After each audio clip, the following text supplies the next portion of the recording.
आज हम उदय प्रकाश की कहानी अरेबा परेबा की दुनिया में उतर रहे हैं। हाँ बिल्कुल। ऊपर से देखें तो ये एक जादुई कहानी लगती है। हाँ बिल्कुल।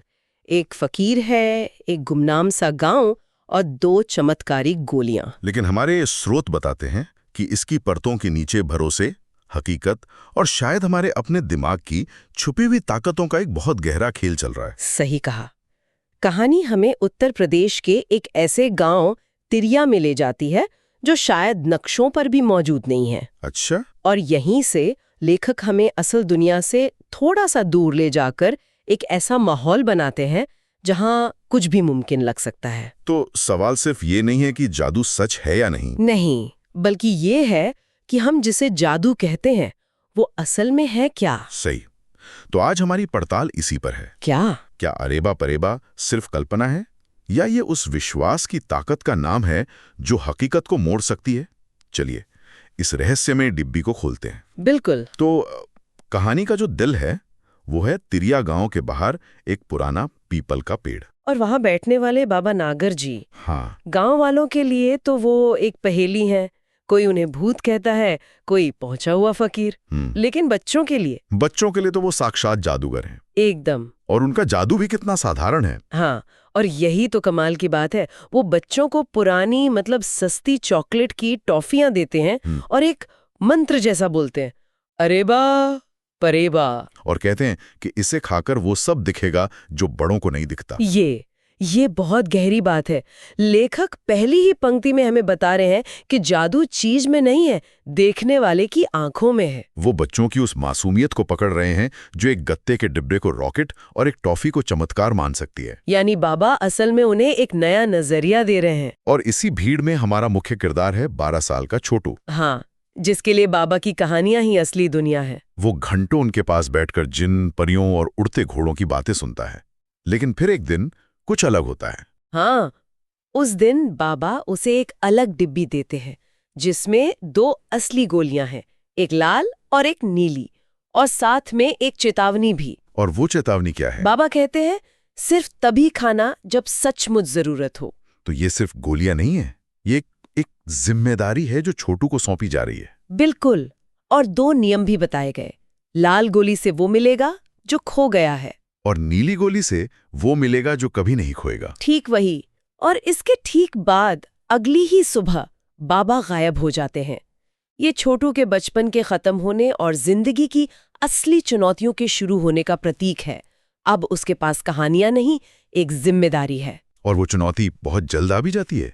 बाबा के जाने के कुछ महीने बाद ही गांव में भयंकर सूखा पड़ता है। हाँ, फसलें जल जाती हैं, घर में अनाज का दाना तक नहीं बचता। छोटू का परिवार भुखमरी की कगार पर है।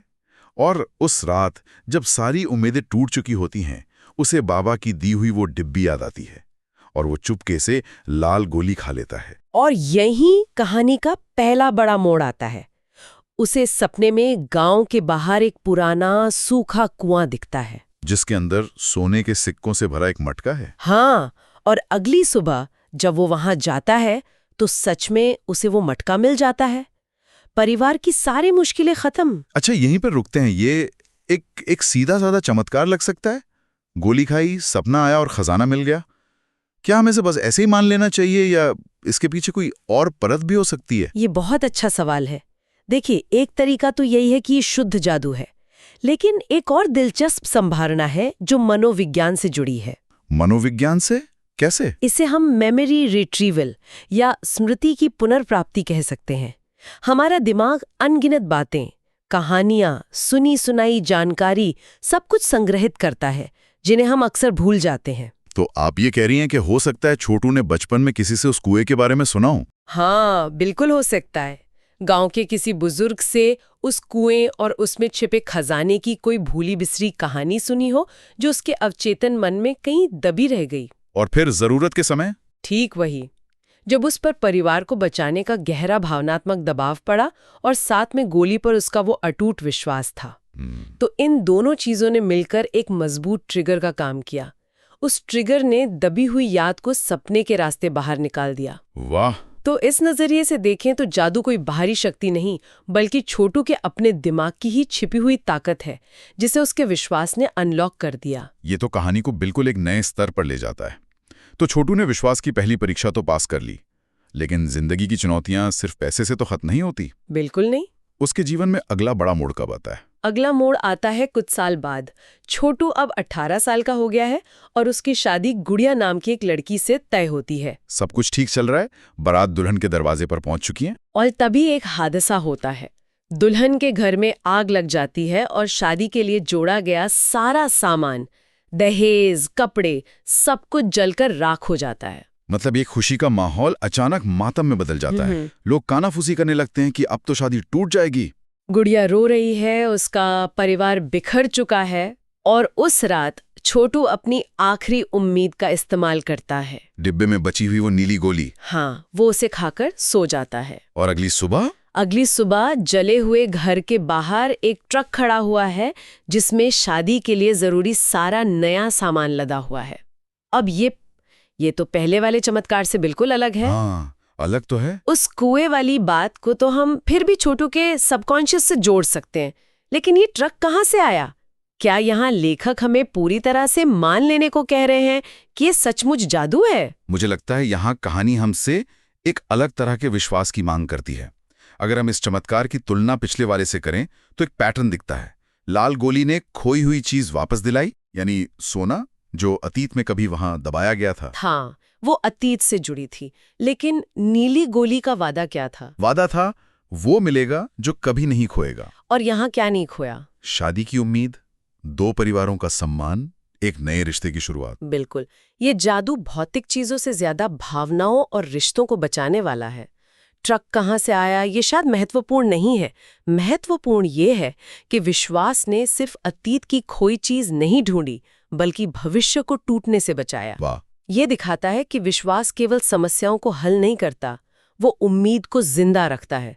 ये एक ज्यादा परिपक्व, मतलब मैच्योर किस्म का जादू है। ये बात बहुत अच्छी लगी।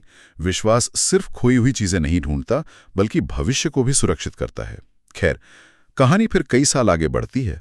छोटू अब एक गृहस्थ है, उसके बच्चे हैं, और तभी जिंदगी उस पर सबसे बड़ा वार करती है। हाँ, उसकी बेटी नागिन बहुत बीमार हो जाती है। इतना तेज बुखार कि डॉक्टर भी जवाब दे देते हैं। और अब छोटू के पास कुछ नहीं है, डिब्बी खाली है, कोई जादुई गोली नहीं, कोई उम्मीद नहीं। वो पूरी तरह से असहाय है, अपनी बेटी के सिरहाने बैठकर बस रोता रहता है। ये तो विश्वास की चुरांत परीक्षा है। जब वो सारे साधन खत्म हो जाएं जिन पे आप यकीन करते थे, तब क्या बचता है? और कहानी यहाँ एक और अविश्वसनीय मोड़ लेती है। सुबह जब छोटू की आंख खुलती है तो बिस्तर के पास वही पुरानी डिब्बी रखी है और उसके अंदर फिर से एक लाल और एक नीली गोली है। ये कहानी का शिखर है। और यहाँ ये साफ हो जाता है कि जादू का स्रोत बाबा या वो गोलियां कभी थी ही नहीं। तो फिर क्या था? जादू का स्रोत था छोटू का गहरा विश्वास और उसकी जरूरत।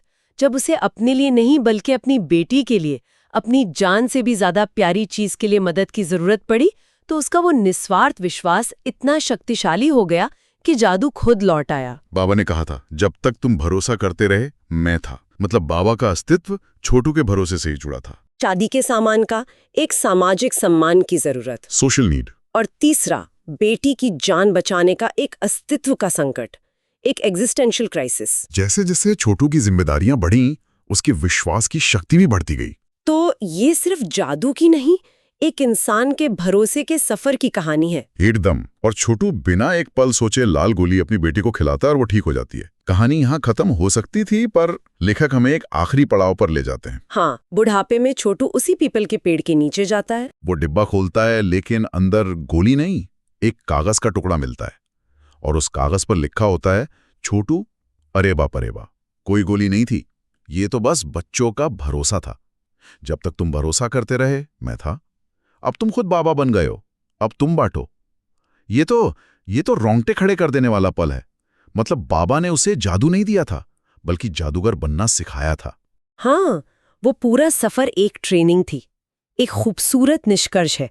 जादू कोई बाहरी शक्ति नहीं, बल्कि एक आंतरिक विश्वास है, जिसे एक पीढ़ी दूसरी पीढ़ी को सौंपती है। बाबा ने छोटू को जो दिया था वो जादू नहीं, बल्कि जादू पैदा करने की क्षमता थी। अब वो मशाल छोटू के हाथ में है। और कहानी ठीक वैसे ही खत्म होती है जैसे शुरू हुई थी। छोटू अपने पोते को बुलाता है, अपनी जेब से 2 टॉफियां निकालता है और वही शब्द दोहराता है, ये लो अरेबा परेबा। और स्रोत बताते हैं कि पीपल की पत्तियां हवा में हंसने लगती हैं। चक्र पूरा हो गया। जो बच्चा कभी जादू पर यकीन करता था, वो अब खुद किसी के लिए जादू बन गया है। कहानी जहां से शुरू हुई थी वहीं आकर खत्म होती है, लेकिन एक नई पीढ़ी के साथ, एक नए बाबा के साथ। तो इस सब का आखिर मतलब क्या है? अरेबा परेबा हमें यही याद दिलाती है कि जादू चमत्कारों में नहीं बल्कि भरोसे में बसता है। हाँ, ये उस विश्वास की कहानी है जो हमें सबसे मुश्किल समय में रास्ता दिखाता है। और कहानी के अंत में ये एहसास होता है कि हम सब अपने जीवन में किसी न किसी के लिए बाबा बन सकते हैं, जो उन्हें चमत्कार नहीं बल्कि उम्मीद और विश्वास दे सकें। और ये एक महत्वपूर्ण सवाल भी खड़ा करता है। जैसे जैसे हम बड़े होते हैं, तर्क और हकीकत की दुनिया में जीते हैं, क्या हम उस बच्चे के भरोसे को खो देते हैं जो साधारण टॉफियों में भी जादू देख सकता था? हाँ, ये बिल्कुल वैसा ही है जैसे हम अपने बचपन में किसी लकी पेन पर यकीन करते थे। सही बात है। पेन तो साधारण था, पर उस पर हमारा विश्वास हमें परीक्षा में एक अलग ही आत्मविश्वास देता था। शायद वो जादू आज भी हमारे आसपास है, बस हम उसे देखने की नजर खो चुके हैं। और जाते जाते सुनने वालों के लिए एक विचार छोड़ जाते हैं। कहानी में बाबा छोटू को 2 विकल्प देते हैं, एक खोई हुई चीज को वापस पाने के लिए यानी लाल गोली, और दूसरा उसे बचाने के लिए जो कभी नहीं खोएगा यानी नीली गोली। अतीत को सुधारने वाली गोली या भविष्य को सुरक्षित करने वाली। अगर आज किसी को ये 2 गोलियां दी जाएं, तो वो कौन सी चुनेंगे? और उनका ये चुनाव उनके जीवन की सबसे कीमती चीज के बारे में क्या बताता है?